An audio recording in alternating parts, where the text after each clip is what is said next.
Well, if you had any doubt that Western civilization was on its knees, this week probably dispelled it.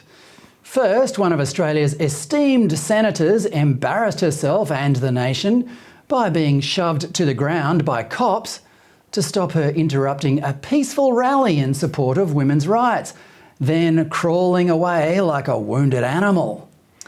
Then, Prime Minister Anthony Albanese and various other passengers on the exclusive Indigenous gravy train got all emotional, announcing the official start to the Voice to Parliament campaign, which not only attempts to right a historic wrong that doesn't even exist, but won't benefit the disadvantaged people it claims to help anyway.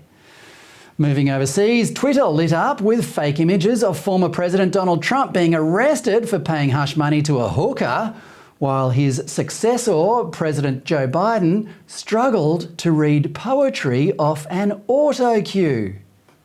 A poem, one today, it says, "And always one moon like a silent drum tapping at every rooftop and every window on every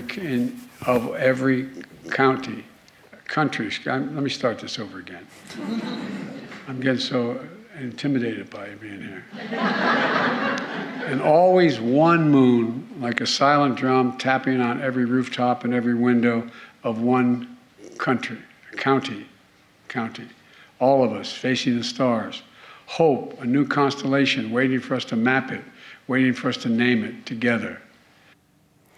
Doddery old Joe misreads country for county, not once, but twice. Joe does have some skills though. He is world famous for negotiating dodgy deals with his son Hunter, who is his intermediary with foreign despots seeking access to Washington's corridors of power. Joe might like to offer some friendly advice to King Charles, who is embroiled in some familial negotiations of his own. His son, Harry, wants space on the Buckingham Palace balcony alongside other working royals to wave at the crowds after the King's coronation on May 6. Well, meanwhile, as our leaders have been preoccupied with trivialities, a much more significant shift in world politics has been taking shape.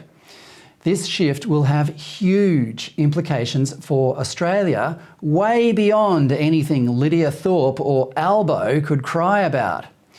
In Beijing, less than 2 weeks ago, senior Chinese diplomat Wang Yi, pictured here in the centre, brokered a rapprochement between Iran, represented on the right by Supreme National Security Council Secretary Ali Shamkhani, and Saudi National Security Advisor Mossad bin Mohammed. 4 days later, the two countries announced they would resume diplomatic relations. This is a historic moment.